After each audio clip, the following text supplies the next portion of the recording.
Today on Wbln, we'll be taking a look at praying and crocheting, a father and son duo, the archery club, and our very own special teams. All this for Friday, October 25th.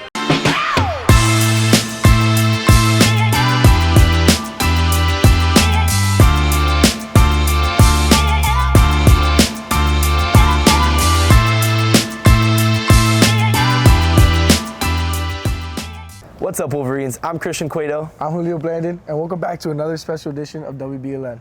Parents and the Belen community come together every Monday to pray and crochet. They will continue to meet the rest of the Mondays throughout the year. Wbln has more. There's an extraordinary group of parents, grandparents, and faculty using yarn and needles to make a difference in the lives of cancer patients. They're not just crafting blankets, they're weaving hope and comfort into every stitch. It was an idea that came in speaking with Dr. Lopez and Mrs. Chang.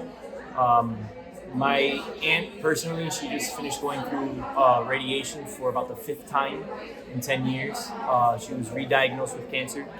And there were a lot of ways that I didn't really know how it was that I could help her or be there for her. So it being Breast Cancer Awareness Month and everything like that, we thought, what's a way we can reach out to people and help them that's not necessarily just for breast cancer. So Dr. Lopez taught me how to crochet because I made a blanket as a gift for my wife. And then the idea of a prayer blanket came up and says, well, what if we do this, but kind of like wrap the blankets in prayers, right? We just prayed while we did them, thought about positivity while we did it, laughed, all of that, and then crocheted as a community together. And so the Pray and Crochet was born out of that. In these blankets, they can feel the love of so many people that are out here praying for them and thinking of them and really hoping that they're able to come out of this. For many people coming to pray and crochet, it is an opportunity to help others. So when I came to crochet and praying, I didn't know what the cause was for, even though they did have it in an email. But it happens to be for cancer, and since I lost my brother to cancer, it's very, very heartwarming for me to come and be able to ease a cancer patient's pain a little bit by having them comforted by one of these blankets. For Wbln, I'm Wbln. A fascinating story that brings the world of technology right to our fingertips. Imagine creating your very own trivia game, but not just any game. This one uses the power of artificial intelligence to make the experience smarter, faster, and more fun. And who's behind it? A father and son duo, Michael Villa has more. An 8th grader and his father are turning technology into a family endeavor by creating a unique trivia game with a twist. Is a trivia app that uses generative AI to generate questions with a long list of topics fed into a prompt and generates questions in batches of 5 to be stored in Firebase. And it has some funny quips when you get it wrong or right. It stores all your points and has a very nice leaderboard and ranking system. Generates the entire thing, like the taglines on the home screen, the questions themselves, most of the text. It even gets the things from Wikipedia and brings it to you if you click the button one more. It pretty much runs the whole thing. Wait a minute. It takes it from YouTube? Yeah, the only way to do it. After learning about the potential of AI, Dominic knew there was no better partner than his dad to bring the shared vision of the game to life. Together, they set out on their creative journey. Well, first of all, I was inspired by my son to create a game because he really enjoys that and has the mind for it. So I figured we figured it was something that would not require a lot, and all of the content on that game is AI generated, so it wouldn't require a lot of third parties. It would require some cunning, if you will, to get questions ready, so we thought it would be easier that way to get a trivia game out there. And trivia games are nice, people like them. It's a simple format that everyone knows, and we just thought together that it would be really a simple way to get over the hump of what the challenge of a trivia game is, and that's fielding questions. So Dominic is he's a project manager pretty much, right? He'll put everything together. He has his Asana board. If you're familiar with that software, it's basically a project management, a task management board. It's a Kanban board. You say to do, working, all that stuff. He lines it all up. He has he has other games designed already in there for us to tackle next. I'm a programmer here. That's what I do. So that's what I do. I'm a programmer. He does QA. He gives very fervent opinions about things. And then we work together and brainstorm every little thing together. As their project continues to evolve, both father and son agree that the process has been just as rewarding as the final product. By blending creativity, technology, and teamwork, they're not just building a game, but also lasting memories. For them, this is more than just a project.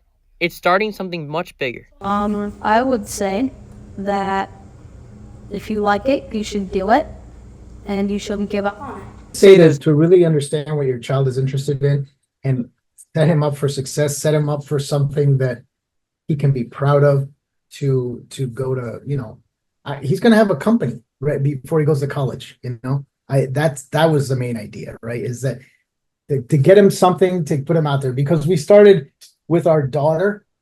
She's a good golfer, right? So I take her all over the state golfing, but I'm like, what am I doing for my son? So I'm trying to help him move forward in life, because we're not going to be here for the rest of his life, and we want to set him up, and we want to make sure he can do things on his own and understand how the real world works. So that's what it is. Find that opportunity and get that for your son or daughter, but son in this case, and get them moving forward that way. For Wbln News, I'm Michael Vila. Archery might be an ancient sport, but it's seeing a new wave of interest right here on campus. One student archer is leading the way, inspiring a growing archery club and sparking interest amongst eager students to pick up a bow and arrow. Ruben Padron has more. Sebastian Ane pulls his bowstring and releases the arrow. A slight gust of wind passes him, and the arrow hits the bullseye. With that shot, he placed first in the National U18 Archery Championship. I started shooting in 2019 after picking up a bow for the first time and really falling in love with it. And I found this place with my dad, and in 2019 I started coming here during COVID. So we had to wear a mask while we shot. I met Coach Wbln here, and I've been friends with him, and he's been my coach ever since. My name is Álvaro Wbln, and I practice archery since 2012 to today. It's not just being a coach. I'm actually an active practitioner of archery. So I enjoy to do it together with my students, and also enjoy to go together with them to the state competitions all the time. In regards to the Little Abner Foundation, I started working with the community programs here. The first job I did was with the martial arts. But I became archery coach in 2017. And then I started to imagine, okay, so this foundation have these amazing programs for the community, and if we could try to start a new archery program that will be unique in this area. Although Sebastian has not been competing long, his skills have improved quickly, gaining him a first-place finish in the U18 National Archer Championship. My first competitions were awful. I got last in, I think, every one of them. I only really started placing 2 years ago, where I started competing seriously, and up to nationals, competing here and at Fort Lauderdale, shooting state tournaments and virtual tournaments, and from then going up to Newberry, a little bit west of Gainesville, a 6-hour drive, and then shooting nationals twice this year, both in August. Yeah, it was a very fun experience and a very eye-opening experience into the world of archery. The future looks bright for the team as it starts its 2024-2025 season, as Sebastian is now coaching many of the young talent that has joined the team this year. I try not to focus on the fact that I'm a coach now, and just try to shoot and help people shoot to the best of their abilities. Coaching and teaching other people how to shoot, it's definitely made me focus on some other things that normally I wouldn't focus on in my shooting stance and form. And I mainly coach the other guys that shoot compound like me, and there's a family of them. There's 3 brothers that come in, and I've noticed them improving greatly since I started coaching them. I became the club moderator because now we're going on 7 years ago, I believe. My son Lucas, who graduated in 2023, started the club in 7th grade. He proposed it in 6th grade, and then the first year that it was started was in his seventh grade year. I would like it to get bigger. I would like it to become more competitive in that we don't just have 1 or 2 competitors, but we have a team of competitors. And I'm looking to to have it grow with Sebastian right now in charge of the program. If archery is something you want to try, reach out to sophomore Sebastian Hane or Mr. Jimenez. Reporting for WBLN News, I'm Bruno Drone. Let's take a look at the weather for today. It's going to be sunny all day with a high of 86 and a low of 74. A perfect condition for the game today.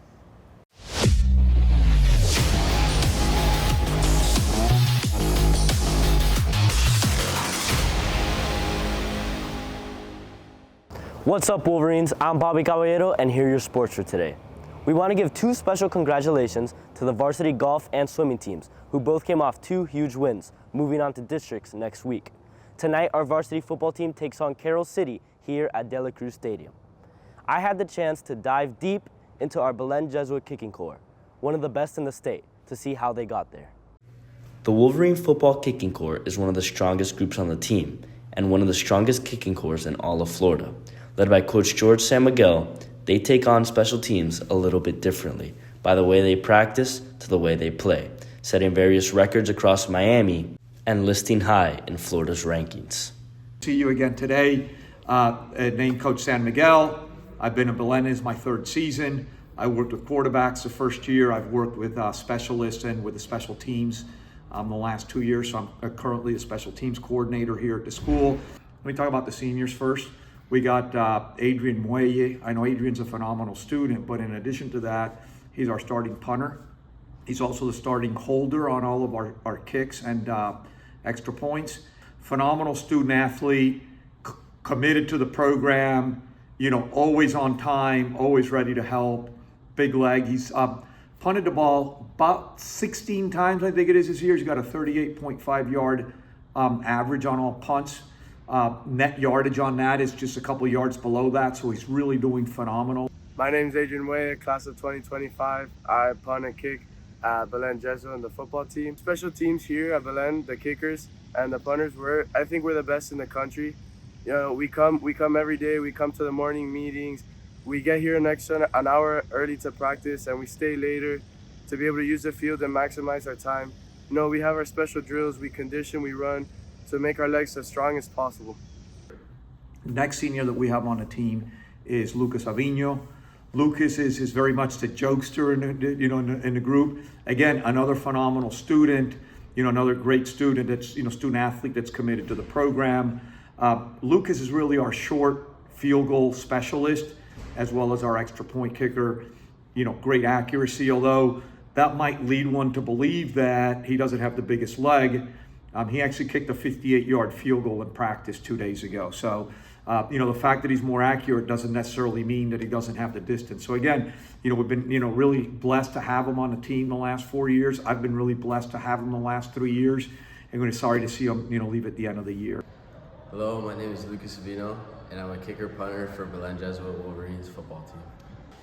With Coach George, we end up probably doing more conditioning than the actual players. We have to run every day, we have to do core, and he's just really helping us get ready for the next level and for every game to make sure that we're at our best. Finally, what that leaves is Francisco Moscoso. Francisco is probably the kicker with the best leg. Francisco's also another phenomenal athlete. He is primarily a kicker. He does all of our deep kickoffs. 90% of his kickoffs have gone into the end zone this year. That's a big measure, and that's one that colleges look for. The second thing that he has is a phenomenal leg. He does all of our long field goals. Last year, he actually went 4 for 4 over 50 yards, which again, for a high school kicker is something that's almost unheard of. But I know that he's being looked at quite closely by really some phenomenal schools. And again, we're looking forward to having him not only the balance of this year, but next year not only doing field goals and kicking, but he's also developed a great discipline or the great practice of punting. So he potentially could be our punter next year as well. Hello, my name is Francisco Moscoso. I'm the kicker for Belen Jesuit. Kicking at Belen is very different compared to other schools, I feel, because usually kickers are not focused on and they're not really cared for, but here we have our own coach designated to us, Coach George, and every day at practice we're focusing on something new, whether it's form, flexibility, strength, or even watching film, just seeing what we could improve on.